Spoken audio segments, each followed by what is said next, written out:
The United Nations Security Council has unanimously adopted a resolution to limit the flow of funds and support for two militant groups in Iraq and Syria. CCTV's Liling Tan joins us from the UN with the details. Liling, certainly a strong message. Just how effective is this resolution?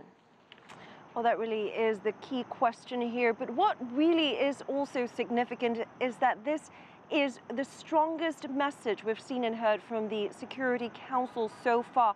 A message that says member states will not stand for the continuation of violence perpetrated by the Islamic State militant group and by the al-Qaeda-linked group al-Nusra Front. Will those in favour of the draft resolution contained in S/2014/589 please raise their hand? All 15 members voted yes on the resolution to halt the funding and recruiting of foreign fighters in Iraq and Syria. It slapped sanctions on 6 individuals under the UN's al-Qaeda sanctions list that imposes arms embargoes, asset freezes and travel bans.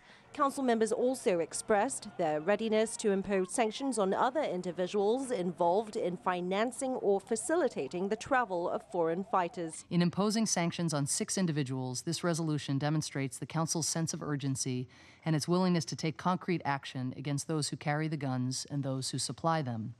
It sends a clear political message that the international community utterly condemns ISIL's brutal and mindless terrorist acts, rejects its violent extremist ideology, and is united in its resolve to oppose and confront it.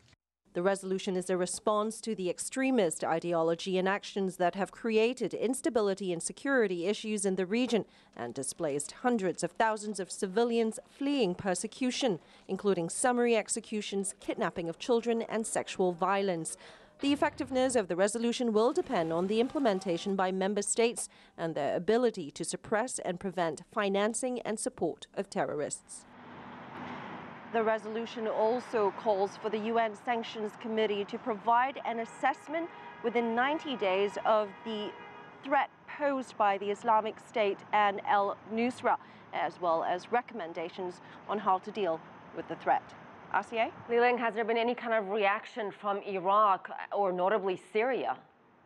Well, yes. Now, Iraq had actually made this request, as we know, to the international community for help. So this resolution provides some measure of assistance to Iraq's fight against these extremist elements. Now, both the Iraqi representative to the UN as well as the Syrian representative were present at this vote, and both had welcomed the resolution. However, the Syrian representative expressed dismay that the Syrian government was not consulted to the extent that the Iraqi government had been, and also raised the question of why the Security Council had ignored for 3 years Syria's attempt to call attention to the terrorist organizations, the terrorist threat that the Syrian government had been facing.